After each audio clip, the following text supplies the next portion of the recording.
शेकडो कार्यकर्त्यांसह भाऊसाहेब भोईर यांनी चिंचवड विधानसभा क्षेत्रात बाईक रॅली काढली। चिंचवड विधानसभा क्षेत्रात आता तिरंगी लढत राहिली नसून फक्त सत्ताधारी पक्ष आणि माझ्यामध्येच थेट लढत आहे असा दावा भाऊसाहेब भोईर यांनी केलाय। महाविकास आघाडीचे उमेदवार हे उमेदवारी मागण्यात 4 महिने घालवत होते आणि त्या 4 महिन्यात लाखो मतदारांपर्यंत पोहोचलो असं भाऊसाहेब भोईर यांनी सांगितलंय। चिंचवड विधानसभा क्षेत्रात यावेळेस निश्चितच विजय होईल असा विश्वास भाऊसाहेब भोईर यांनी व्यक्त केलाय। औद्योगिक शहर अशी ओळख असलेल्या पिंपरी चिंचवड शहराला इतर सहकाऱ्यांच्या मदतीने एक सांस्कृतिक शहर देखील केलं आहे। पिंपरी चिंचवड शहरात 100व्या अखिल भारतीय मराठी नाट्य संमेलनाचं यशस्वी आयोजन केल्याचंही भाऊसाहेब भोईर यांनी सांगितलंय।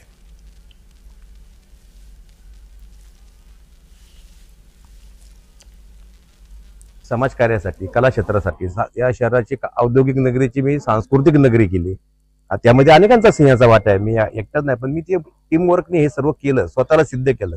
100वे संमेलन या ठिकाणी मिळेल यापेक्षा आणखी कोणतं भाग्य पाहिजे।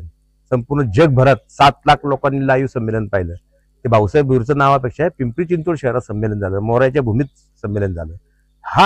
हेच खरं तर काम तरी काय असतं, सामाजिक समतोल राखणं म्हणजे सांस्कृतिक सेवा करणं। सामाजिक समतोल आपोआप राखला जातो, जातीयता नाही त्याच्यामध्ये नष्ट होते।